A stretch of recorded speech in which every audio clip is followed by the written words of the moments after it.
नमस्कार, आप देख रहे हैं काल चक्र। मैं हूं दिव्या अग्रवाल और मेरे साथ हैं प्रश्न कुंडली विशेषज्ञ पंडित सुरेश पांडे जी। पंडित जी, आपका बहुत स्वागत है। धन्यवाद। हर बुरा साया और हर काली छाया का तोड़ है छायादान। कैसे, कब और कहां करें छायादान? जी हाँ, शनिदेव का नाम आते ही हम सभी डर और सहम जाते हैं। अगर आप ढैया, साढ़े साती या महादशा के बुरे प्रभाव झेल रहे हैं या शनिदेव की अशुभ छाया आपके जीवन में है, तो आज आपको छायादान के बारे में जरूर जानना चाहिए।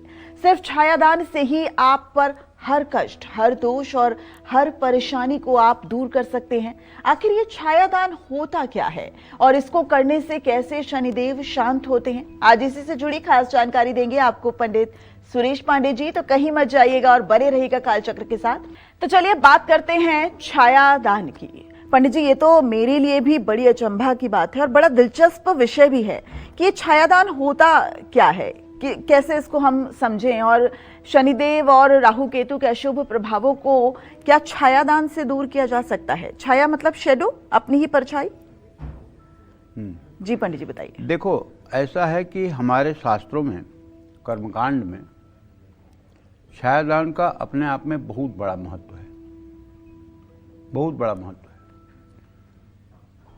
पहले जब हम गांव में रहते थे और कभी किसी के यहाँ मूल शांति की पूजा कराने जाते थे, तो मूल शांति पद्धति में, किताब में, मूल शांति की जो किताब होती है उसमें लिखा हुआ है कि जब मूल का मंत्र का जप हो जाए और लड़के के पिता को 27 छिद्र वाले बर्तन से स्नान करवाया जाए, उसमें सभी औषधियाँ डाली जाए, लज्जावंती, कूट, खरैटी, कांगनी, नागर, मोथा, सरपुंखा, ये सब पीली सरसों डाली जाए और 27 कुओं का जल इकट्ठा करके स्नान कराया जाए।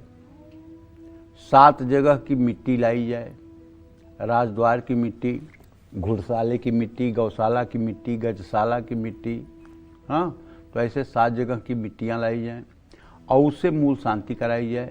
मूल शांति के अंत में कांसे के कटोरे में गाय का घी भरकर और उसमें बच्चे की परछाई पहले पिता देखता है, फिर माता देखती है, फिर इसके बाद एक नए आईने में बच्चे का चेहरा पिता देखता है, फिर माता देखती है, और फिर वो आईना और वो कांसे का कटोरा घी से भरा हुआ ज़रूरतमंद को दान दे दिया जाता था।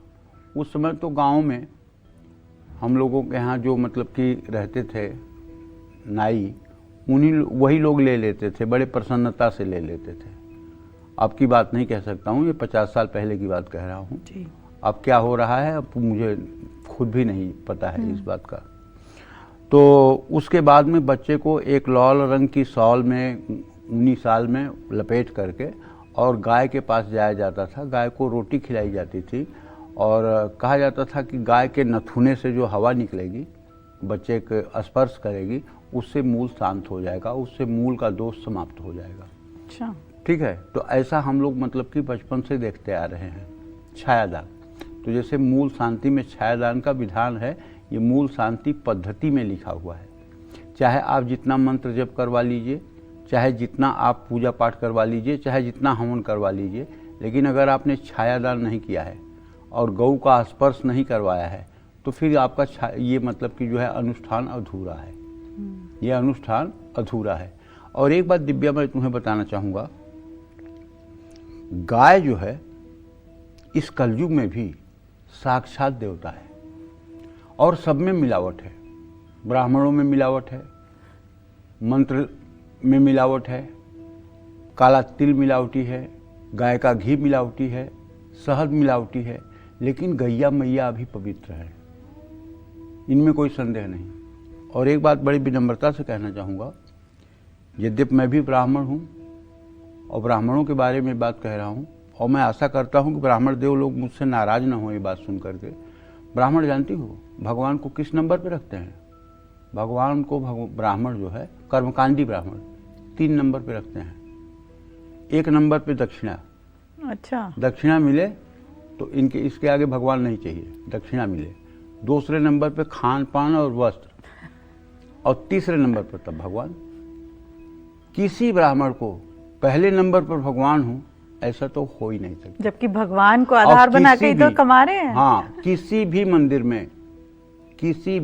में आप जाइए, किसी भी मंदिर में आप जाइए, वहाँ जो पुजारी बैठा होगा मूर्ति के पास, वो एक बार भी मूर्ति को नहीं देखता है, वो केवल आगंतुक को देखता है और उसके हाथ से 100 की नोट की, 500 की नोट की, 200 की नोट चढ़ रही है ये देखता है। बहुत लोग विरोध कर सकते हैं आपकी बात का। अब देखिए, विरोध करना हो करे, लेकिन मैं कह रहा हूँ एकदम सत्य। अगर मैं गारंटी के साथ कहता हूँ कि एक दिन 12 घंटे भगवान की तरफ देख लें तो जिंदगी भर कभी लक्ष्मी की तरफ देखने की जरूरत नहीं पड़ेगी, लक्ष्मी आपके पीछे रहेंगी। अब जैसे मैं कई ज्योतिर्लिंगों में गया तो मैंने कुछ अपने श्रद्धा से दान पेटी में डाल दिया और वहाँ एक थाली रखी रहती है उसमें डाल दिया, तो अब वो पुजारी जी हमसे क्या कहते हैं, ये तो आपने मंदिर के लिए दिया है, ब्राह्मण के लिए। अब वो थाली में तो दिया, तो अब ब्राह्मण के लिए, तो भाई ठीक है, नाराज आप न हो, आपको भी कुछ देना बनता है। तो मतलब भगवान से न मांग करके मनुष्य से मांगने में लोग बड़प्पन समझते हैं, जबकि मांगना चाहिए भगवान से। कबीरदास जी कहते हैं, कबीरा सब जग निर्धना, धनवंता नहीं कोई, धनवंता सोई जानिए, जाके राम नाम ही होय। जब तक राम नाम नहीं है ही में, तब तक वो धनवंता नहीं है। पूरा संसार निर्धन है, पूरा संसार निर्धना। आज छायादान पे कार्यक्रम करने का मकसद हमारे ये है कि मैंने शनि के मंत्रों का जप, पीपल की परिक्रमा और शनिदेव के उपाय के विविध आयामों पे चर्चा की है, लेकिन छायादान पर कभी चर्चा नहीं की है। और जबकि छायादान शनिदेव की शांति का एक अभिन्न अंग है, इसलिए मेरा मन हुआ कि आज छायादान पर भी बात करना चाहिए। छायादान का अर्थ है कि तेल से भरे एक बर्तन में अपनी परछाई देख करके आप दान करें। छायादान शनिदेव को प्रसन्न करने के लिए किया जाता है। शनि की अशुभ दशा चल रही है, ढैया, साढ़े साती या महादशा है, तो छायादान करने से लाभ मिलता है। छायादान करने से अग्नि, जल और वाहन से होने वाली दुर्घटनाएं टल जाती हैं। आप पर राहु या केतु का अशुभ प्रभाव डाल रहे हैं तो भी छायादान करने से राहत मिलती है। राहु से कष्ट है तो छायादान के साथ भगवान शिव का अभिषेक करें। आपके कर्म ठीक नहीं हैं और आपको इसका पछतावा है, आप खुद को बदलना चाहते हैं, तो भी छायादान करने से लाभ मिलता है। आर्थिक स्थिति खराब है तो भी छायादान करने से फायदा होगा। विरोधी बहुत परेशान कर रहे हैं तो भी छायादान करने से फायदा होगा। भाग्य साथ नहीं दे रहा है तो भी छायादान करें। शनिवार को छायादान करने से बहुत शुभ फल मिलता है। शनि ग्रह की शांति के लिए आप छायादान करने जा रहे हैं तो शनिवार को सुबह स्नान करके साफ कपड़ा पहनकर लोहे के बर्तन में, खास करके लोहे की कढ़ाई हो तो ज़्यादा उपयुक्त है, उसमें सरसों का तेल डाल लीजिए और जब आपकी परछाई दिखने लायक तेल हो जाए तो उसमें अपनी परछाई देख लीजिए और उसे शनि मंदिर में या जो तेल लेने वाले डकौत आते हैं उनको या किसी जरूरतमंद व्यक्ति को जो दान लेने में इंटरेस्टेड हो उसे आप दे दें। आप जानते हैं ये उपाय अगर आप 7 बार कर लें तो चाहे शनि की साढ़े साती हो, चाहे महादशा हो और चाहे अंतरदशा हो और चाहे शनि का मार्केश की दशा चल रही हो और चाहे शनि महादशा में बहुत ज़्यादा राहु या मंगल जैसे ग्रहों के साथ युति बना रहा हो, उसका कुप्रभाव आपके जीवन पर से समाप्त होगा। बहुत हल्का फुल्का कष्ट आपको मिलेगा लेकिन कोई बड़ी परेशानी आपके जीवन में नहीं होगी। तो ऐसे में हमारे शास्त्रों में शनिदेव को प्रसन्न करने के लिए छायादान का विधान है। छाया का अर्थ होता है परछाई। शनिदेव के लिए छायादान करने के लिए लोहे के बर्तन का इस्तेमाल किया जाता है, ये ध्यान रखिएगा।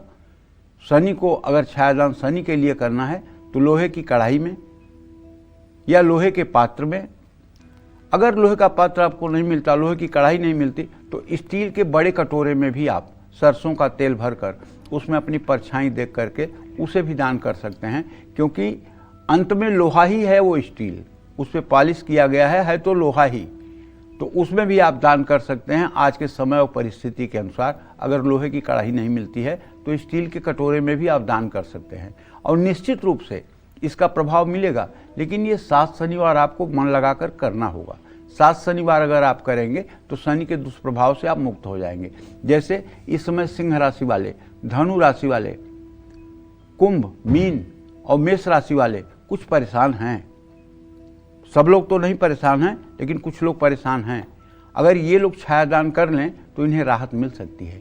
जय मां विंध्यवासिनी।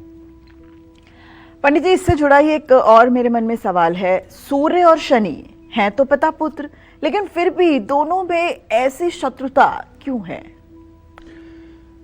सूर्य की माता का नाम था छाया और सूर्य ने उनका त्याग कर दिया था और बड़ा अपमान करते थे, और अपनी मां का अपमान का बदला लेने के लिए शनिदेव हर समय सूर्य से क्रुद्ध रहते थे। शनिदेव हर समय सूर्य को अपना शत्रु मानते थे। इसीलिए शास्त्रों में कहा गया है अर्केण मंदः। अगर मतलब कि शनि सूर्य को देखे अपनी दृष्टि से, 10वीं 7वीं तीसरी दृष्टि पूर्ण दृष्टि होती है। अगर शनि की दृष्टि सूर्य पर पड़े तो सूर्य पीड़ित हो जाता है। ऐसे आदमी की आत्मा निर्बल हो जाती है, दुर्बल हो जाती है, आत्मविश्वास में कमी आती है, और ऐसे आदमी कॉन्फिडेंस की कमी के कारण अपने जीवन में उन्नति से वंचित हो जाता है। लेकिन शनि अगर सूर्य के साथ होकर के अस्त हो जाए तो फिर इसका दुष्प्रभाव नहीं भी पड़ता है। ठीक है। तो उनकी माता का नाम था छाया, और शनि देव के भाई बहन जमुना और यमराज है। जमुना बहन है, यमराज भाई है। ठीक है। और शनिदेव अपने माँ के बहुत लाडले हैं। ये अपनी माँ का कष्ट, अपनी माँ का अपमान नहीं देख सकते थे, इसलिए इनकी सूर्यदेव से शत्रुता हुई है। इसमें कोई संदेह नहीं है। अच्छा, तो ऐसा क्यों हुआ कि सूर्य देव ने अपनी पत्नी का इस तरीके से विरोध किया? अब ये सब पुराणों की बात है, ये सब कथा कहने की बात नहीं है। आज लोग अपने पत्नियों से क्यों दूर भाग रहे हैं, क्यों पत्नी का विरोध कर रहे हैं, इस पर क्या हम बोलेंगे। स्कंद पुराण की एक कथा के अनुसार सूर्यदेव का विवाह दक्ष की पुत्री संज्ञा से हुआ था। बाद में दोनों को 3 संतान की प्राप्ति हुई। मनु, यमराज और यमुना थे। संज्ञा अपने पति सूर्यदेव के तेज से काफ़ी विचलित रहती थी। एक बार संज्ञा अपने पिता के पास पहुंची। उस समय पिता ने यह कहकर उन्हें वापस सूर्यलोक जाने की आज्ञा दी कि अब उसका घर सूर्यलोक है। यह सुनकर संज्ञा लौटकर पुनः सूर्यलोक आ गई। उसी समय संज्ञा ने सूर्यदेव से दूर रहने की सोची। उन्होंने अपनी हमशक्ल संवर्णा को बनाया और बच्चों की जिम्मेदारी उसे देखकर खुद तप करने चली गई। संवर्णा एक छाया रूप थी, जिसके कारण सूर्य के तेज का प्रभाव उस पर जरा सा भी नहीं पड़ता था। ऐसे में संवर्णा और सूर्य से 3 संतानें हुई। तप्ती, भद्रा और शनि कहलाई। संवर्णा ने इस बात की भनक कभी भी सूर्यदेव को नहीं लगने दी। वह संज्ञा की छाया है। लेकिन जब शनिदेव का जन्म हुआ तब उनको देखकर सूर्य को संदेह हुआ कि शनि उनकी संतान नहीं है। उस समय शनि की क्रोधित दृष्टि सूर्य पर पड़ी तो सूर्य भी काले हो गए। इस तरह से सूर्य ने शनि को दिल से कभी भी अपना पुत्र नहीं माना और अपने तेज से छाया को भस्म कर दिया। इस कारण से शनि और सूर्य में शत्रुता है। अब चाहे उनको संज्ञा कहिए चाहे छाया कहिए, दोनों नाम उन्हीं का है। जय मां विंध्यवासिनी। तो चलिए आगे भी आपको बताएंगे कि किस तरीके से अनहोनी से बचने के लिए या फिर शनि का कौन सा उपाय करने से आप छायादान को और ज्यादा उपयोगी बना सकते हैं। लेकिन इस वक्त हमारे साथ कालचक्र के एक नियमित दर्शक जुड़ गई हैं। हमारे साथ झांसी से सुशीला जी जुड़ गई हैं। सुशीला जी, बहुत स्वागत है आपका कालचक्र में। अपना सवाल कीजिए पंडित जी से। पंडित जी नमस्ते। हाँ, सदा सुखी रहिए। पंडित जी, मुझे अपने बेटे के लिए पूछना है। मेरे बेटे की डेट ऑफ बर्थ है 11/11/99 जी, और उसका क्या कहते 8/25 झांसी जी। पंडित जी, अभी इसके फादर का देहांत हो गया है। इसको माता का सुख कैसा है, इसकी नौकरी लग जाए और इसकी शादी हो जाए, नहीं तो बाद में इसका फिर आगे का जीवन कैसा रहेगा। देखिए, माता का सुख तो अच्छा है, माता के सुख में कोई दिक्कत नहीं है। और जहाँ तक इनके भविष्य का प्रश्न है तो मैं आपको बताना चाहूँगा, चंद्रमा और बृहस्पति दोनों ग्रहों का अभी वर्तमान में प्रत्यक्ष वैरा दृष्टि से साल है। अभी वर्तमान तो इनका अच्छा नहीं है। अब ये 27 साल के होने जा रहे हैं। अभी इनके भाग्योदय में कम से कम 1.5 से 2 साल की देरी है। भाग्योदय हो जाएगा, आजीविका ठीक रहेगी, अपनी रोजी रोटी इतनी अच्छी रखेंगे कि जिससे इनका बढ़िया से भरण पोषण हो जाएगा। भविष्य को लेकर के कोई चिंता करने की बात नहीं है। लेकिन एक बात जरूर कहना चाहता हूँ कि देखिए, इस समय आपका परिवार बहुत खराब हालत से गुजर रहा है।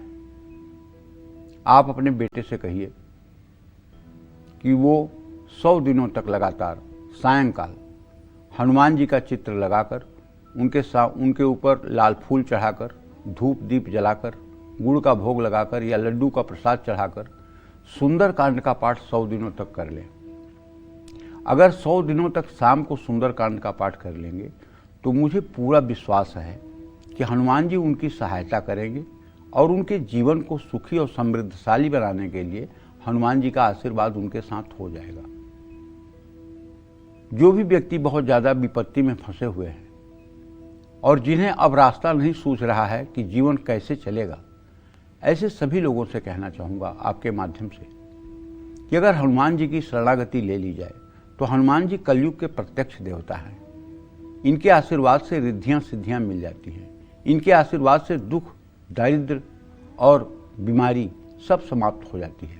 इसलिए आप अपने बेटे से कहें कि वो ब्रह्मचर्य का पालन करते हुए 100 दिनों तक सुंदरकांड का पाठ करे और उसके बाद देखे कि उसके जीवन में चमत्कार कैसे होता है। जय मां विंध्यवासिनी। तो किसी अनहोनी से बचने के लिए, अनजाने डर को दूर करने के लिए और सुखी वैवाहिक जीवन के लिए कैसे करें छायादान, आइए जानते हैं। बताइए पंडित जी, अब छायादान को वैवाहिक जीवन से भी जोड़ा गया है। देखिए, वैवाहिक जीवन में अगर कलेश है तो गुरुवार को कांसे के कटोरे में घी भरकर उसमें पति पत्नी दोनों अपना चेहरा देख करके किसी मंदिर में दान कर सकते हैं।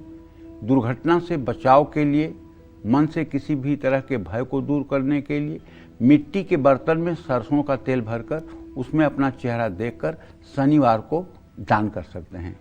इससे पुराने कष्ट, भय और दुर्घटना से मुक्ति मिलती है। ये उपाय कम से कम 8 शनिवार जरूर करना चाहिए। जय मां विंध्यवासिनी। तो अगर आप बीमार या फिर डिप्रेशन या एंजाइटी से गुजर रहे हैं तो वो भी आपको उपाय पंडित जी बताने वाले हैं छायादान के माध्यम से। लेकिन इस वक्त कालचक्र के एक और दर्शक हमारे साथ लाइव जुड़ गए हैं। सुमित जी हमारे साथ जुड़ गए हैं कानपुर से। सुमित जी, बहुत स्वागत है आपका कालचक्र में। पंडित जी से अपना सवाल कीजिए। सुमित जी से संपर्क नहीं हो पा रहा है। सुरेखा जी हमारे साथ दिल्ली से जुड़ गई हैं। सुरेखा जी, बहुत स्वागत है आपका कालचक्र में। पंडित जी से अपना सवाल कीजिए। पंडित जी नमस्कार। नमस्कार।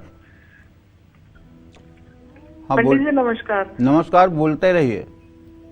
पंडित जी, मुझे अपने दोनों बच्चों के बारे में पूछना है। सबसे पहले तो पंडित जी मैं अपने बेटे के बारे में पूछना चाहती हूँ। उसका जन्म है 9/3/2006, 10:20 पर दिल्ली। तो पंडित जी मैं ये जानना चाहती हूँ क्या वो मांगलिक है और उसकी आगे जीविका कैसी रहेगी। और पंडित जी मेरी बेटी है पूजिता। एक मिनट 9 मार्च 2006 का आपका बेटा है ना? हाँ जी, हाँ जी। और कितने बजे पैदा हुआ है? सर 10:20 पर। सुबह की शाम? सुबह।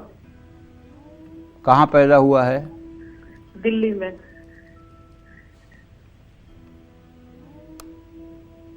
पहले प्रश्न का जवाब है कि आपका बेटा मांगलिक है या पूर्ण मांगलिक है, और बहुत गुस्से वाला भी है और मांगलिक भी है, और कहीं से भी इसका मंगल दोष खत्म नहीं हो रहा है। इसका जब भी विवाह करिएगा तो किसी मांगलिक लड़की से ही विवाह करिएगा, तभी इसकी मैरिड लाइफ स्मूथ रहेगी। दूसरा प्रश्न क्या है मैडम आपका? हेलो। पूजिता नाम है उसका जी। उसका जन्म है 11/2/2004। हाँ। सोनीपत हरियाणा। जी। पंडित जी उसकी नौकरी कब तक लगेगी और उसकी शादी कब तक होगी और कैसी रहेगी?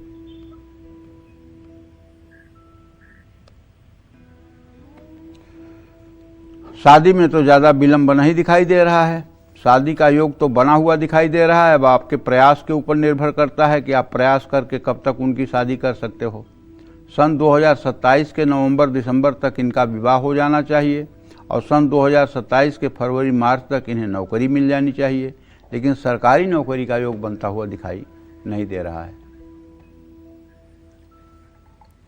ठीक है, बहुत शुक्रिया सुचित्रा जी आपका। हम आपकी मंगल कामना की बहुत दुआ करते हैं। तो चलिए, अगर आप अक्सर बीमार रहते हैं, डिप्रेशन से गुजर रहे हैं, एंग्जाइटी से गुजर रहे हैं, तो भी आपको वो उपाय बताएंगे कि छाया के जरिए किस तरीके से आप जो है वो महा उपाय कर सकते हैं और अपने जीवन को सुखद बना सकते हैं। लेकिन इस वक्त एक और कालचक्र की नियमित दर्शक हमारे साथ जुड़ गई हैं। पुणे से हमारे साथ रेखा जी जुड़ गई हैं। रेखा जी, बहुत स्वागत है कालचक्र में आपका। अपना सवाल कीजिए। प्रणाम पंडित जी। हाँ, सदा सुखी रहे। पंडित जी, मुझे मेरे और मेरे बड़े बेटे के बारे में पूछना है जी। मेरे बड़े बेटे का बर्थ है 3/10/2002, 10:05 सुबह, राजस्थान में। अब पंडित जी, इसने बीटेक किया है, लेकिन इसको आईटी सेक्टर में जॉब नहीं मिला, दूसरे ही सेक्टर में कर रहा है। उसको आईटी सेक्टर में जॉब कब तक मिलेगा? और पंडित जी, उसके लिए हम लड़की देख रहे हैं, कहीं बात नहीं बन रही है, तो पंडित जी बताइए बहू कैसे मिलेगी और कैसी रहेगी? और पंडित जी, मेरे बारे में पूछना था। मेरा बर्थ 4/7/81 का है और पंडित जी, मेरा जीवन बहुत ही संघर्ष भरा रहा है। अभी थोड़ा बच्चे बड़े हो गए तो मेरा तबीयत ठीक नहीं रहती है, पैसे सारे दवाई में और उसी में जाते हैं, घर में भी पैसों की बहुत धन हानि होती है। प्लीज पंडित जी कोई उपाय बताइए। देखो रेखा, ऐसा है बिटिया, आपने जो अपने बेटे के बारे में प्रश्न पूछा है, तो तुम्हारे पुत्र भाव का स्वामी और उससे दसम भाव का स्वामी शनि मंगल दोनों मीन राशि में है। अभी जहाँ नौकरी कर रहे हैं यहीं इन्हें अक्टूबर तक नौकरी करनी चाहिए। और हाँ, इन्हें मतलब कि जो है आईटी सेक्टर में नौकरी के लिए प्रयास करते रहना चाहिए, अपना रिज्यूम भेजना चाहिए और जहाँ भी इनको कॉल आए वहाँ जाकर इन्हें इंटरव्यू देना चाहिए। दूसरी बात, इनसे आप ये भी कहिए कि घर में 1 घंटे आधे घंटे रोज सॉफ्टवेयर और आईटी से रिलेटेड जो पढ़ाई होती है उस पर अपनी एक्सरसाइज और अभ्यास करते रहें, अपनी पढ़ाई को बंद ना करें। दूसरी बात कहना चाहूँगा कि इनके विवाह के लिए जो आप सोच रही हैं, तो आप निश्चिंत रहिए, जून के बाद आपको जून से अक्टूबर नवंबर के बीच में अच्छा रिश्ता मिलेगा और आप विवाह कर पाएंगी, इसमें कोई संदेह नहीं है। हाँ, आपने रेखा जो प्रश्न पूछा है, तो आपके रोग स्थान में सूर्य, शनि, मंगल 3 ग्रह हैं, जिसमें शनि और मंगल दोनों क्रूर पापक ग्रह हैं। तो आपकी सेहत में नसों में खिंचाव है, शरीर में हर समय बॉडी पेन बना रहता है, शरीर में लेथर्जी और कमजोरी बनी हुई है, ब्लड प्रेशर जैसी समस्या आपको सता रही है। आप अगर अपने आप को ठीक करना चाहती हैं तो हमारे कहने से आप हर मंगलवार को गाय को गुड़ और रोटी खिलाइए और हर शनिवार को पीपल के पेड़ के नीचे सरसों के तेल का दिया जलाइए और पीपल की 7 परिक्रमा करिए। और हर सोमवार को शिव मंदिर में जाकर के शिव मंदिर पर थोड़ा सा जल, थोड़ा सा दूध चढ़ाइए और थोड़ा सा शहद लेकर के पूरा अपने हाथ से शिवलिंग पर लेप करिए। उसके बाद शुद्ध जल से शिवलिंग को धो करके बेलपत्र चढ़ाइए, फूल चढ़ाइए, धूप दीप जलाइए और कुछ भोग प्रसाद के लिए भगवान को फल, गुड़, मिठाई जो भी आपसे बन सकता है वो करिए। ये उपाय अगर आप 11 या 16 सोमवार कर लेंगी तो आपकी सेहत भी ठीक हो जाएगी, आपकी चिंता भी खत्म हो जाएगी और आपके बच्चे भी योग्य निकलेंगे। जय मां विंध्यवासिनी। उम्मीद करते हैं रेखा जी, इन उपायों के माध्यम से आपका जीवन सुखद रहेगा। तो चलिए अपनी चर्चा को आगे बढ़ाते हैं। और अगर आप भी अक्सर बीमार रहते हैं, डिप्रेशन और एंग्जाइटी से गुजर रहे हैं या बिजनेस में लॉस हो रहा है, तो ऐसे में कैसे और किस तरीके से करें छायादान, आइए जानते हैं। तो पंडित जी, वैवाहिक जीवन की अब बात करी और अब हम बात कर रहे हैं शरीर के कष्टों की या फिर बिजनेस में लॉस की। देखो, जो मैंने जिंदगी में अनुभव किया है वो बता रहा हूं। एंजाइटी होती है या डिप्रेशन होता है मनुष्य को शनि और चंद्रमा की युति से। कुंडली में जिसका चंद्रमा शनि राहु के बीच में हो जाए या शनि केतु के बीच में हो जाए या जिसके चंद्रमा के ऊपर शनि राहु की दृष्टि हो जाए या चंद्रमा शनि राहु के साथ हो जाए, तो ऐसे लोग एंजाइटी के शिकार होते हैं। हाँ, कुछ लोग एंजाइटी के शिकार वो भी लोग होते हैं जिनका सूर्य नीच राशि में और नीच नवांशक में हो जाए, तो ऐसे लोग भी होते हैं। दोनों प्रकार के लोग होते हैं। ये मैंने अपने जीवन का एकदम ठोस एक्सपीरियंस आपको बता रहा हूं। तो इस एंजाइटी से बचने के लिए तो हमें चंद्रमा को ठीक करना चाहिए। चंद्रमा जब बलवान होगा तो पापक ग्रहों का प्रभाव उसके ऊपर कम हो जाएगा।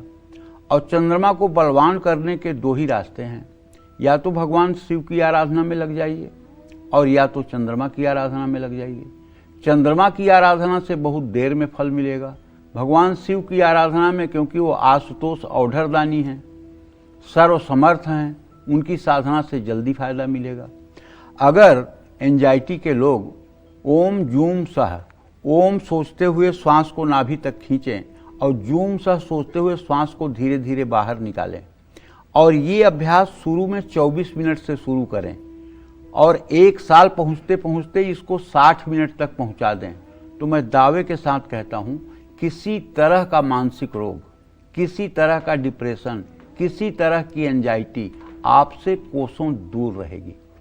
लेकिन अगर एंजाइटी सूर्य के कारण है, सूर्य नीच राशि नीच नमांसक में है, तो फिर इसके लिए तो आपको उपाय है कि सूर्य का जो वैदिक मंत्र है, ओम आ कृष्णेन रजसा वर्तमानो निवेशयन्न मृतं मृतं च हिरणेन सविता रथेन देवो जाति भुवनानि पश्यन्न, ये गूगल पे भी मंत्र मिल जाएगा अगर आप सूर्य का वैदिक मंत्र टाइप करोगे। इस मंत्र का 10 माला जप।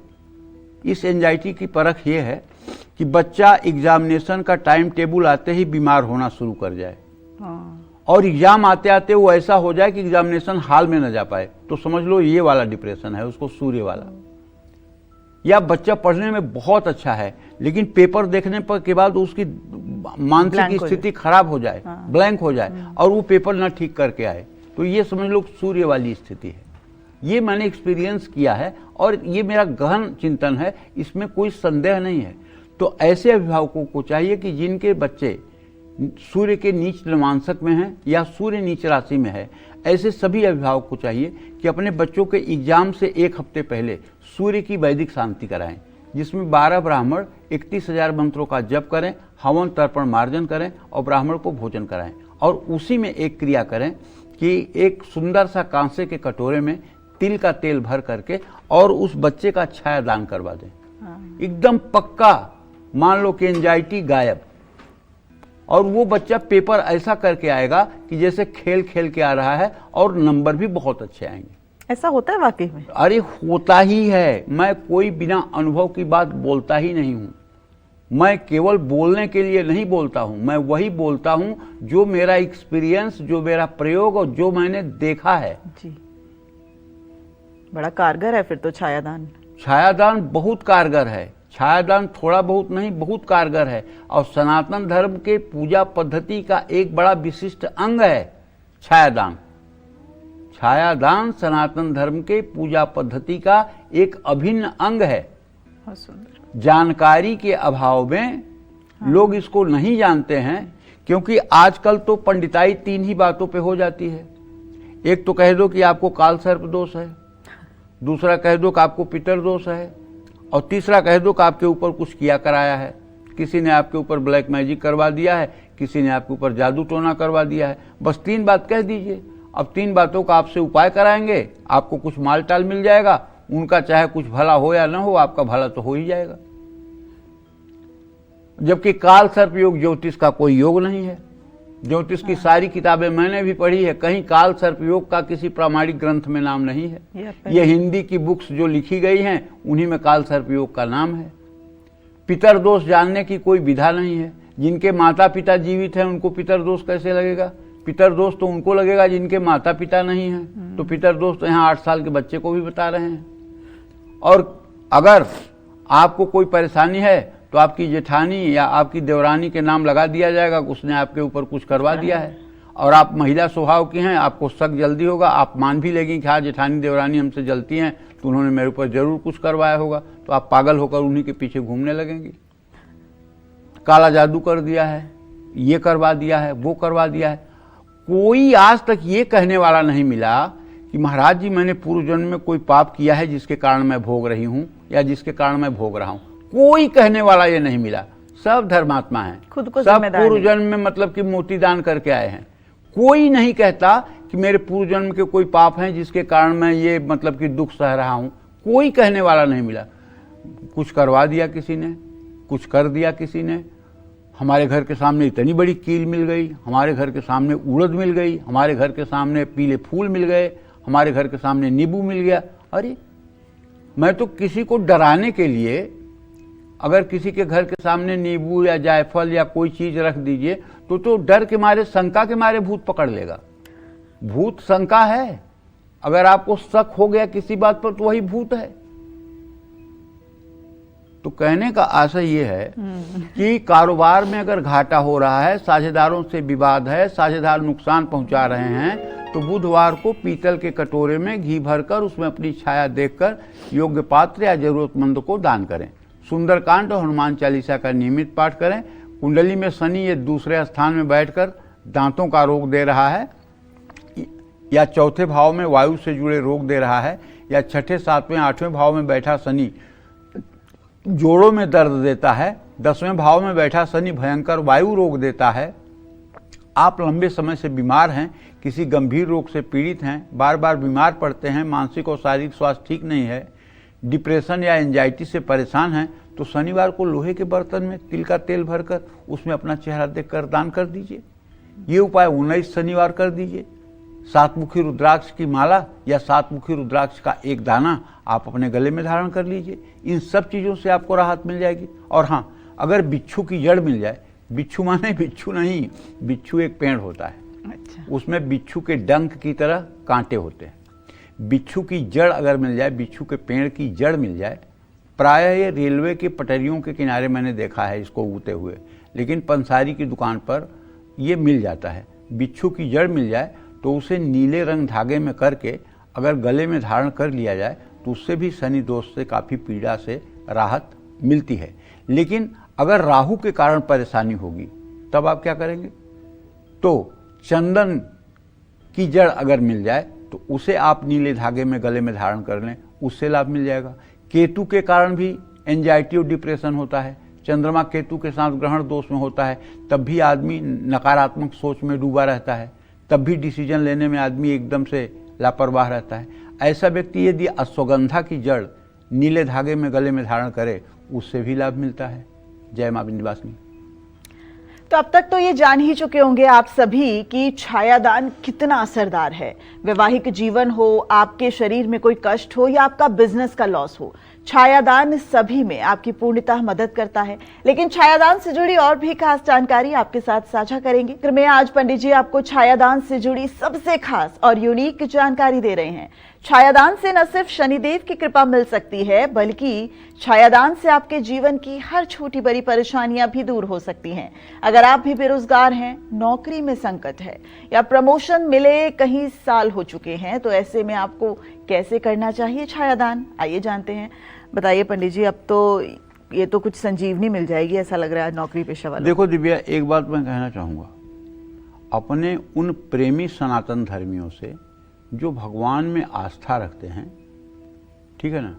पहली बात तो आस्था शब्द मैंने कहा, तो इसका मतलब ये है कि अगर कहीं आग ना हो तो क्या धुआं उठ सकता है?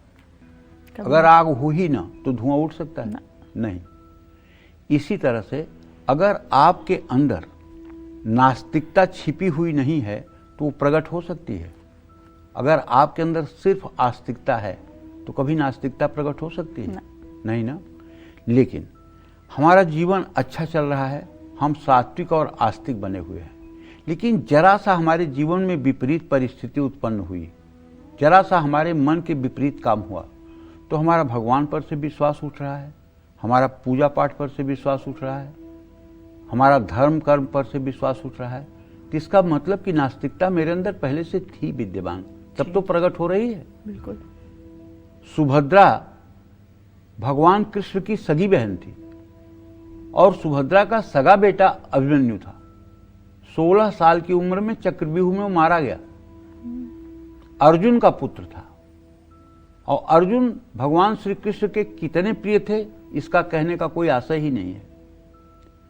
तो अभिमन्यु के मरने के बाद भगवान की उपस्थिति में भी अगर अभिमन्यु मरा तो क्या सुभद्रा और अर्जुन ने भगवान कृष्ण को मानना बंद कर दिया?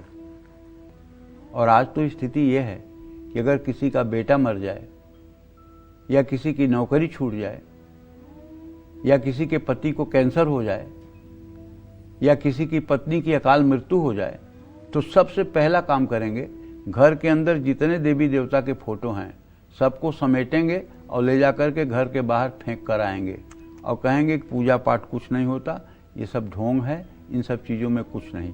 और बच्चे क्या कहेंगे अपने माता पिता को, तुमने तो जिंदगी भर पूजा पाठ किया है, क्या मिल गया तुम्हें, जिंदगी में दुख के अलावा पाया क्या तुमने। ये नहीं कहेंगे कि पूर्व जन्म का प्रारब्ध हमारा कैसा है, हम क्या करके पैदा हुए हैं, उसके अनुरूप हमें दुख सुख मिल रहा है। अब उन लोगों का उदाहरण देंगे जो लोग गलत रास्ते पर चल रहे हैं, जो लोग एकदम अन्याय और अनर्थ के रास्ते पर चल रहे हैं, महंगी गाड़ियों में चल रहे हैं, महंगे घर में रह रहे हैं, नौकर चाकर उनके आगे पीछे घूम रहे हैं, कहेंगे वो देखो इतना गलत करने के बाद भी इतना सुखी है। अरे आज देख रहे हो सुखी है ना। बैंक में अगर आपका 1 करोड़ जमा है तो आप चाहे रोज पैसा निकालो, बैंक वाला आपसे थोड़ी पूछेगा कहाँ ले जाके खर्च कर रहे हो, और आप चाहे जहां उसको खर्च करो। लेकिन जिस दिन आपका बैलेंस खत्म हो जाएगा, जिस दिन आपका क्रेडिट वहां 1 रुपया नहीं होगा, उस दिन आप 1 लाख रुपए की कलम से भी चेक भर के दोगे तो आपको चवन्नी नहीं मिलने वाला है। उसी तरह से अगर पूर्व जन्म के हमारे प्रारब्ध अच्छे रहे हैं और उसका हम गलत इस्तेमाल कर रहे हैं, तो जिस दिन वो प्रारब्ध का पुण्य समाप्त होगा, उस दिन दुखों के बादल ऐसे घेरेंगे कि आप बच नहीं पाएंगे, दुर्गति शब्द भी छोटा पड़ जाएगा।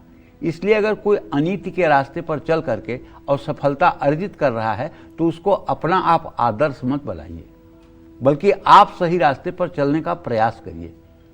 और आप ये विश्वास रखिए कि आपको जैसे भी भगवान, अब कल एक लड़की आई, वो कह रही है मेरे साथ की लड़कियां ये हो गई, मेरे साथ की लड़कियां वो हो गई, मेरे उम्र की लड़कियां ये हो गई। हमने कहा तेरे उम्र की लड़कियां चल मैं दिखा दूं, ईंट और मतलब कि बालू भी ढो रही हैं मकान में, वो नहीं देखी, पत्थर भी ढो रही हैं मकान में, दूसरे के घर में झाड़ू पोछा कर रही हैं, दूसरे के घर में मतलब कि जो है मेट का काम कर रही हैं। तू क्यों नहीं करती है सब काम?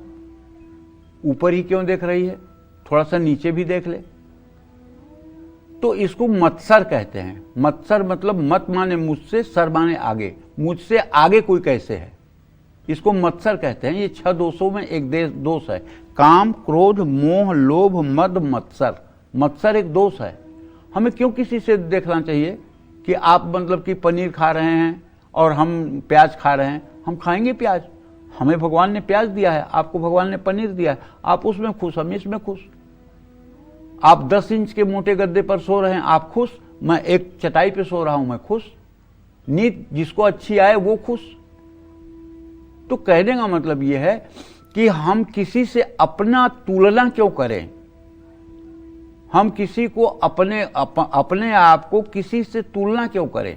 लेकिन पंडित जी ये भी तो होता है ना, एक उम्मीद होती है, अब पहले के जन्म में हमने जो किया वो तो हमें नहीं पता, आपके द्वारा ही पता चलता है, लेकिन उसके बाद जो हम आज कर रहे हैं हमें लगता है हमने तो किसी के साथ गलत नहीं किया, हमने तो झूठ नहीं बोला, हमने तो शराब देखो बेटा ऐसा है, आपको तो ये भी पता नहीं कि आपके पिता कौन है, लेकिन आप पापा भी कहती हो, उनकी देखरेख भी करती हो। क्या आप जानती हो कि वही आपके पिता हैं? या तो आपके माँ ने बताया होगा या तो समाज ने बताया होगा, तो आप पिता मानती हो ना जी। तो हमारे धर्म शास्त्र बताते हैं ना, वो तो मेरे पिता है ना, कि पूर्व जन्म का प्रारब्ध होता है, पूर्व जन्म के प्रारब्ध होते हैं, और उन प्रारब्धों के अनुसार जो हम इस जन्म में करेंगे वो अगले जन्म में मिलेगा, और जो पिछले जन्म में किए हैं उसका इस जन्म में भुगतान होगा। अवश्य में भोक्तव्यम कृतम कर्मम शुभाशुभम, जो हमने कर्म किए हैं उसका शुभ अशुभ परिणाम हमको भोगना पड़ेगा। हमारे मानने न मानने से क्या होता है? हवा तो है हर जगह, यहां भी हवा है, तो फिर पंखा क्यों लगाते हैं? हवा महसूस करने के लिए ही लगाते हैं ना जी। तो प्रारब्ध तो है, विश्वास करना चाहिए। हाँ, सुनहु भरत भाभी प्रबल, बिलख कहें मुनिनाथ, हानि लाभ जीवन मरण, जस अपजस विधि हाथ। ये विधाता के हाथ में 6 चीजें हैं, ये किसी मनुष्य के हाथ में नहीं है। सुख, दुख, जन्म, मरण, यश, अपयश, ये 6 चीजें भगवान के हाथ में हैं, ये किसी मनुष्य के हाथ में नहीं है। इसीलिए भगवान कृष्ण ने कहा है कि केवल तू कर्म कर, फल के बारे में मत सोच, फल मेरे ऊपर छोड़। लेकिन यहां कर्म बाद में करेंगे, फल पहले सोचेंगे। तो हमारे कहने का आशा यह है कि अगर आप बेरोजगार हैं या नौकरी पर संकट है, इस समय बहुत ज़्यादा नौकरी से लोग निकाले जा रहे हैं, या नौकरी अच्छी है लेकिन कार्यक्षेत्र में आपके कलेश होता रहता है, पॉलिटिक्स होती रहती है, बहुत समय से आपकी आमदनी भी नहीं बढ़ रही है, इंक्रीमेंट भी नहीं हो रहा है, प्रमोशन भी रुका हुआ है, तो सोमवार को कांसे की एक कटोरी में शहद भरकर उसमें अपनी परछाई देख करके दान कर दीजिए। तरक्की भी होगी, बेरोजगारी भी दूर होगी, अच्छी नौकरी भी मिलेगी और जीवन भी सुखी रहेगा। आपने कोई गलत काम किया है और उसका आपको एहसास है और आप पश्चाताप करना चाहते हैं, आप अंदर ही अंदर घुट रहे हैं, तो शुक्रवार को पीतल की कटोरी में बादाम का तेल भरकर अपनी छाया उसमें देख करके आप दान कर दीजिए। देखिए, पाप का अगर प्रायश्चित्त कर लिया जाए तो पाप कट जाता है, लेकिन प्रायश्चित्त करके फिर पाप किया जाए तो फिर वो पाप वज्रलेप हो जाता है। तो इस बात को ध्यान रखना चाहिए। जय मां विंध्यवासिनी। तो चलिए आगे बढ़ते हैं। और अगर आपका स्टडीज में यानी कि पढ़ाई में मन नहीं लग रहा, मन में किसी बात को लेकर डर है, भय है और शादी में भी बहुत ज्यादा रुकावटें आ रही हैं, तो ऐसे में आपको कब और कैसे करना चाहिए छायादान, आइए जानते हैं पंडित जी। पंडित जी, हालांकि स्टडीज के लिए तो आपने बताया बच्चों के लिए, लेकिन और आपसे जानना चाहेंगे और साथ ही साथ हम अब जानना चाहेंगे कि आगे का जो जीवन है लोगों का, वैवाहिक जीवन या शादी में अगर रुकावट आ रही, किसी की शादी नहीं हो रही है, तो क्या करना चाहिए? देखो बेटा, एक बात आप समझ लो, प्रतिभाएं जो होती हैं वो जन्मजात होती हैं। परिश्रम करके सफलता पाया जा सकता है, लेकिन परिश्रम करके चमत्कार नहीं किया जा सकता है। प्रतिभाएं गॉड गिफ्टेड होती हैं। आदि जगत गुरु शंकराचार्य 7 साल की अवस्था में चारों वेदों का भाष्य कर डाले थे। अब सोचो, 7 साल का लड़का और चारों वेदों का भाष्य कर दे, ये कोई सामान्य बात नहीं है। और उन्होंने चारों शंकराचार्य पीठों की स्थापना भी उन्होंने ही की थी। जब उनकी 7 साल की उम्र थी वो संन्यास लेना चाहते थे, लेकिन वो माँ के प्रेम में इतना फंसे हुए थे और माँ संन्यास देने के लिए तैयार नहीं थी। एक दिन वो नहाने गए थे कृष्णा नदी में, तो मगरमच्छ ने उनको पकड़ लिया। माँ रोने चिल्लाने लगी, तो उन्होंने कहा, माँ जल्दी बोल दे कि तुम्हें संन्यास लेने दूंगी तो ये छोड़ देगा, नहीं तो नहीं छोड़ेगा। तो माँ ने कहा, ठीक है, तू संन्यास ले लेना। मगरमच्छ ने छोड़ दिया और उन्होंने संन्यास ले लिया। तो कहने का आशय है, कुछ प्रतिभाएं तो जन्मजात पैदा होती हैं। वो चाहे जिस परिवार में पैदा हो, चाहे झुग्गी में पैदा हो, चाहे झोपड़ी में पैदा हो, चाहे महल में पैदा हो, वो जैसे सूरज निकलता है तो अंधकार को नष्ट करता है, वैसे वो अपने समय में अंधकार को चीरते हुए आगे बढ़ते हैं। वो भी प्रारब्ध है। वो प्रारब्ध है, बहुत बड़ा प्रारब्ध है, बहुत बड़ा प्रारब्ध है, पूर्व जन्म का बहुत बड़ा प्रारब्ध है। अब जैसे मैंने एक दिन टीवी पे बताया था, मेरे ही साथ जुड़ा हुआ एक लड़का जी, पिछले 10 साल से जुड़ा हुआ है, रवि राज नाम है, यूपीएससी में 20वां रैंक लाया है जी। और आश्चर्य करोगी, उसके दोनों आंखों से दिखाई नहीं देता है, लेकिन ये प्रतिभा उसकी गॉड गिफ्टेड है। उसने 5 साल पहले मुझसे कहा, मैंने कहा तेरी आंखों का ट्रीटमेंट करवा दिया जाए तो आंखें ठीक हो सकती हैं। तो उसने कहा, अच्छा गुरुजी, अगर आंखें ठीक हो जाएंगी तो मेरा जो मतलब कैलिबर है, जो मेरी पढ़ाई की क्षमता है, वो तो नहीं प्रभावित होगी? हमने कहा नहीं। कहा नहीं, अगर वो प्रभावित होगी तो मुझे आंख नहीं चाहिए। आप समझ रही हो?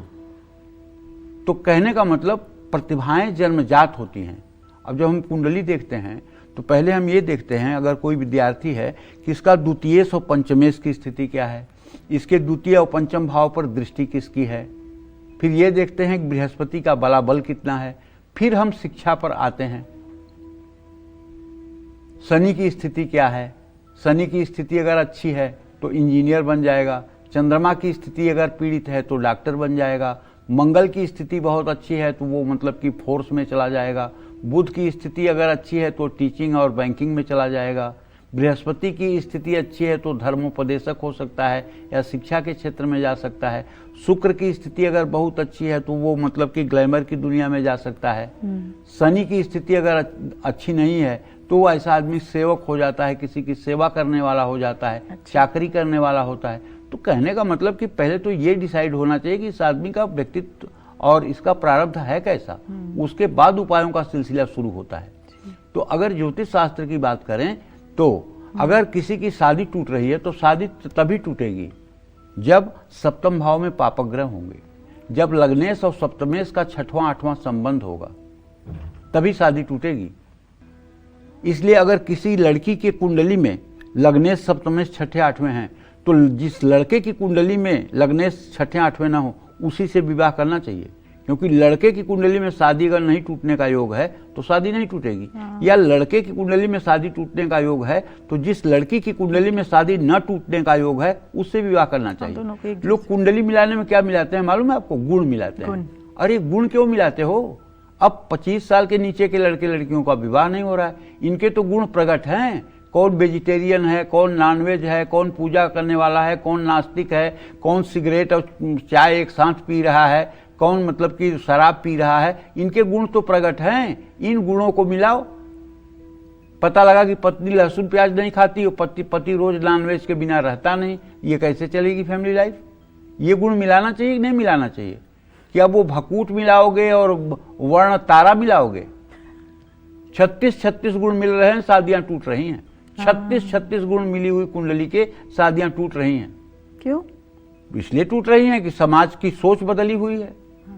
सास चाहती है कि बहू 4 बजे भोर में उठे, सर पे पल्लू रखे, नहा करके पूजा कर ले, 6 बजे सबको चाय पिला दे। अब लड़कियां 8 बजे मायके में उठ रही हैं सो करके और अपने ढंग से तैयार हो रही हैं, वो आपके घर जाते हुए 4 बजे भोर में उठना शुरू कर देंगी। नेचर और सिग्नेचर इतना जल्दी बदलेगा?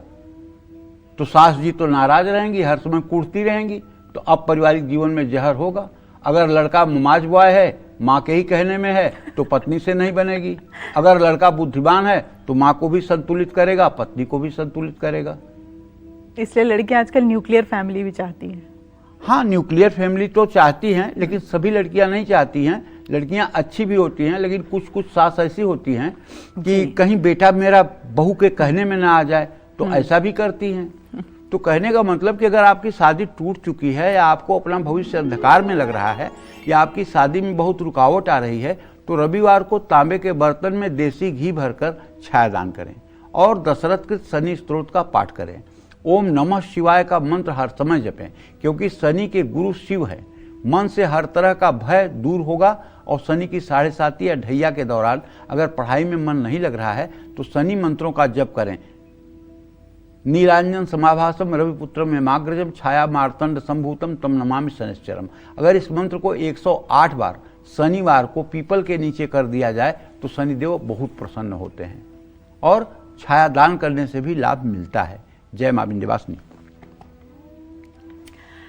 तो पंडित जी ने तो हमें कार्यक्रम में कितनी बार बताया है कि देवों के देव महादेव शनिदेव के गुरु हैं। आखिर इसके पीछे की पौराणिक कथा क्या है? पंडित जी, अब ये हमारे दर्शक जानना चाहते हैं। कथा तो आप इतनी दिलचस्प और रोचक सुनाते हैं और वो सही में घटित भी होती हैं, सच्ची होती हैं पूरी तरीके से। देखो ऐसा है, मैं जो कुछ भी बात बोलता हूँ माता विंध्यवासिनी और प्रभु श्री राम से ये प्रार्थना करता हूँ कि मैं वही बोलूँ जो हमारे शास्त्रों में लिखा है या जो मेरे संत लोग कहते हैं या जो संतों की गुरुजनों की वाणी है, उसी को मैं अपना मतलब कि जो है मूल आधार मानता हूँ। मेरे मन की कोई बात नहीं है और न मैं अपने इस लायक हूँ कि अपने मन की कोई बात बता पाऊँ। सुनी हुई जो बातें हैं गुरुजनों के मुंह से, श्रेष्ठ जनों के मुंह से, प्रमाणिक संतों के मुंह से या शास्त्रों में जो लिखा है वही बात कहता हूँ, क्योंकि उसको मानने से, उसको करने से कोई भी दोष नहीं लगेगा। तो पौराणिक कथा के अनुसार एक बार सूर्य देव ने अपने सभी पुत्रों को उसकी योग्यता के अनुसार उन्हें अलग अलग लोग बांट दिया, लेकिन शनि देव अपनी शक्ति के अहंकार में चूर इस बात से खुश नहीं थे। इसलिए उन्होंने अपनी ताकत का इस्तेमाल करते हुए बाकी लोगों पर भी अधिकार जमा लिया। शनि देव की इस हरकत से सूर्य देव बहुत दुखी थे और वो मदद मांगने भगवान शिव के पास पहुंचे। भगवान शिव ने सूर्य देव की आराधना पर अपने गणों को शनि देव से युद्ध करने के लिए भेजा, लेकिन शनि देव ने सभी को परास्त कर दिया। इसके बाद भगवान शंकर स्वयं शनि देव से युद्ध करने आए। शनि देव ने भगवान शंकर पर मारक दृष्टि डाली तो भगवान शंकर ने अपना तीसरा नेत्र खोलकर शनि के अहंकार को तोड़ दिया। शनि देव को सबक सिखाने के लिए भगवान शिव ने उन्हें 19 वर्षों तक पीपल के पेड़ से उल्टा लटका दिया। इन्हीं 19 वर्षों के दौरान शनिदेव भगवान शंकर की उपासना करते रहे। यही वजह है कि शनि की महादशा 19 वर्षों की होती है। पुत्र की यह दशा सूर्यदेव से देखी नहीं गई। उन्होंने भगवान शिव से अपने पुत्र की गलती की माफ़ी मांगी और भगवान शिव से शनिदेव के लिए जीवन दान भी मांगा। इसके बाद भगवान शिव ने शनिदेव को मुक्त कर दिया और भगवान शिव ने शनिदेव को उनकी शक्तियों का प्रयोग न्याय संगत तरीके से करने का आशीर्वाद दिया। उसके बाद से शनिदेव उनके मार्गदर्शन के अधीन रहते हैं। भगवान शिव ने शनिदेव को अपना शिष्य बनाकर उन्हें दंडाधिकारी नियुक्त कर दिया। ऐसी कथा हमारे शास्त्रों की है। जय मां विंध्यवासिनी। तो चलिए अब बात करते हैं प्रॉपर्टी विवाद की। अगर आपका कोई प्रॉपर्टी विवाद चल रहा है या आपके सभी काम देरी से पूरे होते हैं तो आपको ऐसे में कब और कहां करना चाहिए छायादान? आइए जानते हैं पंडित जी से। पंडित जी, मतलब मुझे लगता है कि कोई भी शायद ऐसी बात नहीं रह गई जो छायादान से पूर्ति ना हो जाए उसकी। देखो, अब ज्योतिष की बात कर रहा हूं। अगर किसी की कुंडली में बृहस्पति चौथे भाव में है या बृहस्पति चतुर्थेश होकर के चतुर्थ भाव में बैठा हुआ है तो ऐसा व्यक्ति चाहे 10 मकान खरीदे, सारे मकान में कोई न कोई लीगल प्रॉब्लम आएगा और सारा मकान साल 2 साल में बिक जाएगा। गाड़ी लेंगे तो गाड़ी दुख देगी, गाड़ी बिकेगी, गाड़ी लड़ेगी, गाड़ी ठुकेगी। इसलिए मैं अपने सभी मिलने वालों से कहता हूं जिनकी कुंडली में ऐसा है कि कभी भूल के भी आप वाहन और घर अपने नाम मत खरीदिएगा। पत्नी के नाम, माता के नाम, पिता के नाम खरीदिएगा, अपने नाम मत खरीदिएगा, वरना दुर्भाग्य को आप निमंत्रण देंगे। और हमारा कार्यक्रम जो लोग सुन रहे होंगे, महसूस भी कर रहे होंगे, बहुत लोगों के जीवन में ऐसी घटनाएं घट रही हैं। ठीक है, क्योंकि स्थान हानि करो जीवो, स्थान वृद्धि करो शनि। बृहस्पति जिस स्थान पर बैठता है उस स्थान का नुकसान होता है। शनि जिस स्थान पर बैठता है उसको बढ़ाता है, लेकिन शनि की दृष्टि जहां पड़ती है वो स्थान समाप्त हो जाता है और बृहस्पति की दृष्टि जहां पड़ती है वो स्थान एकदम प्रभुता से संपन्न हो जाता है। तो कहने का मतलब, आप सभी काम अगर बहुत देरी से पूरे हो, आपके सभी काम बहुत देरी से पूरे होते हैं, अपने मकान का सुख भी आपको नहीं मिल पाया है, आपके मकान का एक हिस्सा बार बार क्षतिग्रस्त हो रहा है, तो संपत्ति की हानि हो रही है या संपत्ति विवाद है, तो शनिवार को शनि मंदिर में सरसों और तिल के तेल का छायादान करना ही चाहिए। शनिवार को रोटी पर सरसों का तेल लगाकर गाय, कुत्ते और कौवे को भी जरूर खिलाना चाहिए। इससे आपकी समस्याएं दूर होंगी। जय मां विंध्यवासिनी। तो अगर आप पर शनि की ढैया 7.5 है तो आपको कब, कैसे और कहां करना चाहिए छायादान, ये सब बताएंगे आपको पंडित जी। अगर आप पर शनि की ढैया 7.5 या दशा चल रही है तो ऐसे में आपको कब और कैसे करना चाहिए छायादान, आइए जानते हैं। बताइए पंडित जी, अब तक तो बहुत सारे उपाय आपने छायादान को लेकर बता दिए और हमारे दर्शक पूरी तरह से आश्वस्त हो चुके हैं कि छायादान कितना कारगर और असरदार है। अब ये भी बताइए। इस समय दिव्या, कुंभ, मीन और मेष राशि, सिंह और धनु राशि, इन 5 राशि के जातकों के जीवन में कुछ न कुछ स्ट्रेस जरूर है, कुछ न कुछ तनाव जरूर है, क्योंकि ये 7.5 और ढैया के प्रभाव में चल रहे हैं। इन्हें इस समय फूंक फूंक कर कदम रखना चाहिए। इन्हें इस समय लालच नहीं करना चाहिए, क्योंकि पाप के बाप का नाम ही लालच है। अगर किसी को किसी चीज की लालच हो रही है तो पक्का है कि उससे कुछ न कुछ अनर्थ होगा। इसलिए पाप के बाप का नाम लालच है और प्रशंसा सुनने से अहंकार का जन्म होता है। अहंकार का जन्म होता है और अहंकार की कोख से क्रोध उत्पन्न होता है और वही पतन का इशारा, और वही पतन का कारण होता है। बहुत सीक्रेट तो इसलिए सभी दर्शकों को चाहिए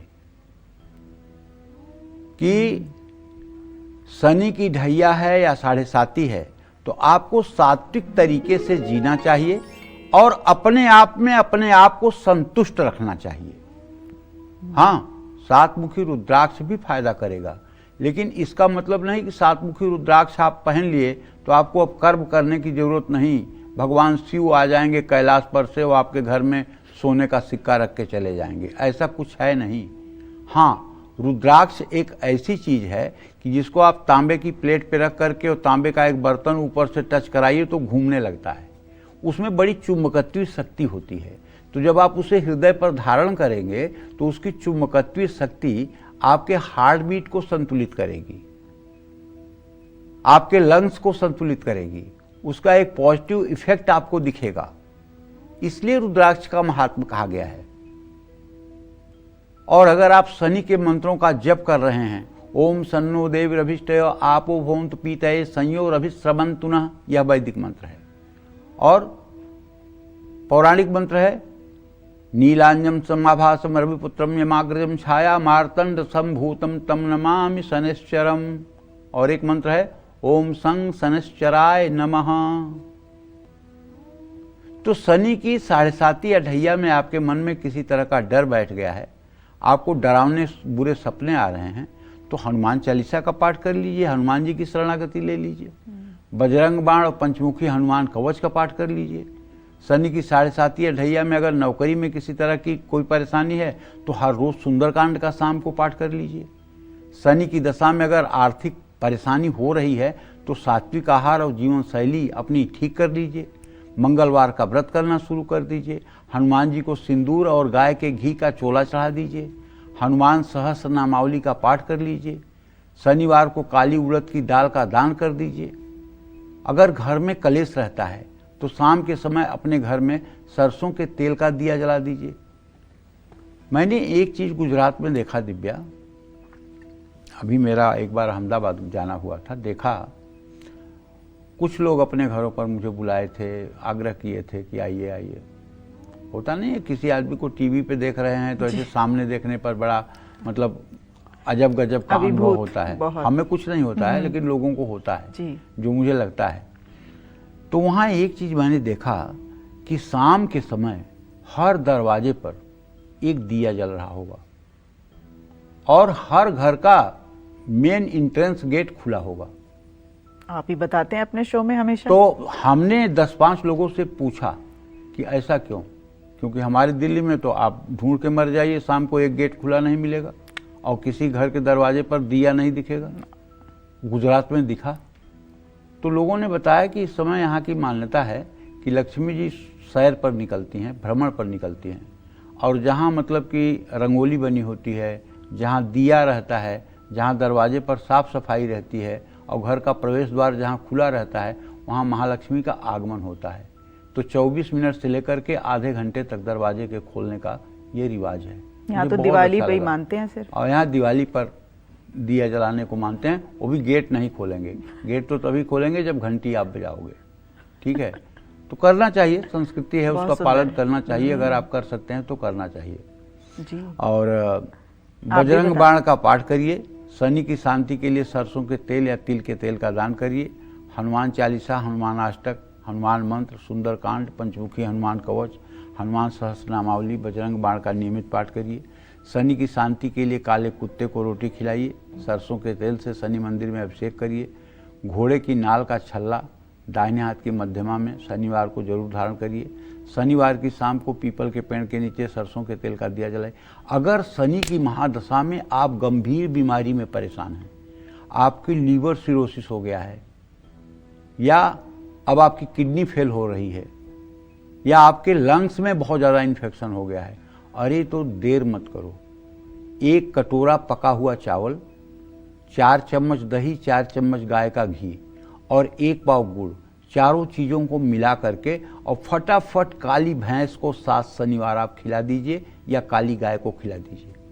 मैं दावे के साथ कहता हूं कि इस उपाय से आपको अकाल मृत्यु से रक्षा हो जाएगी और आपका जीवन बच जाएगा, इसमें कोई दो राय नहीं है। ये बृहद पाराशर होरा शास्त्र में लिखा हुआ है। जब शनि में चंद्रमा का अंतर होता है और स्थिति मारक होती है तब इस उपाय को किया जाता है। जय मां विंध्यवासिनी। तो छायादान के जो भी उपाय पंडित जी बता रहे हैं वो तो आप करेंगे, लेकिन नियम अनुसार छायादान के क्या है नियम और सावधानियां, ये बताएंगे पंडित जी। आप छायादान के फायदे तो आपने जान लिए, अब छायादान के वो नियम भी जान लेते हैं जिससे किया हुआ छायादान सफल साबित हो। बताइए पंडित जी, कोई नियम भी है? देखो, नियम के बिना तो सनातन धर्म में कुछ है ही नहीं है। बिल्कुल, सनातन धर्म में हर चीज का नियम है। छायादान करते समय पहली बात तो मन को पवित्र रखें। दूसरी बात, उस समय गुस्सा ना करें। बहुत लोग होता है ना कि पूजा में बैठे हैं, कोई सामान मंगा रहे हैं, घर वाले कोई चीज़ लाने में जरा लापरवाही कर रहे हैं तो तुरंत गुस्सा करने लगेंगे, अरे तुम्हें नहीं मिल रहा है, ये नहीं हो रहा है, वो नहीं हो। आप गुस्सा मत करो, आप सौम्य रहो, और सौम्य रह करके ही दान करने का महत्व होता है। और किसी भी तरह की नकारात्मक भावना उस समय आपके मन में न हो। आप उस समय एकदम पवित्र मन से करें और दान का दिखावा न करें और इसके बारे में किसी से चर्चा न करें। छाया दान करने के बाद अगर इसकी चर्चा कर दी जाए तो इसका पुण्य नष्ट हो जाता है। और किसी लालच या अहंकार या क्रोध का भाव रखते हुए छायादान नहीं करना चाहिए। छायादान के दौरान सात्विकता रहनी चाहिए और तामसी चीज़ों का सेवन भी नहीं करना चाहिए। और एक बात अच्छी तरह से जान लीजिए, चाहे छायादान हो चाहे किसी प्रकार का दान हो, दान को छिपाना चाहिए, छपाना नहीं चाहिए। दान को छिपाना चाहिए, छपाना नहीं चाहिए। अगर आप दान को छिपाएंगे तो ये आपके अविनाशी बैंक में जमा होगा, अगर आप छपाएंगे तो इसका समाज से ही आपको रिटर्न मिल गया, वाहवाही, अब आगे कुछ मिलने वाला नहीं है। जय मां विंध्यवासिनी। और इसी के साथ पंडित जी, दर्शकों को आज इतनी महत्वपूर्ण और दिलचस्प जानकारी देने के लिए आपका बहुत शुक्रिया। धन्यवाद। उम्मीद करते हैं आपको हमारा ये विषय बहुत पसंद आया होगा। कल फिर एक नए विषय और आपकी परेशानियों को दूर करने के लिए ढेरों उपाय लेकर हम पहुंच जाएंगे पंडित सुरेश पांडे जी के साथ। तब तक कालचक्र की पूरी टीम को दीजिए इजाजत। नमस्कार।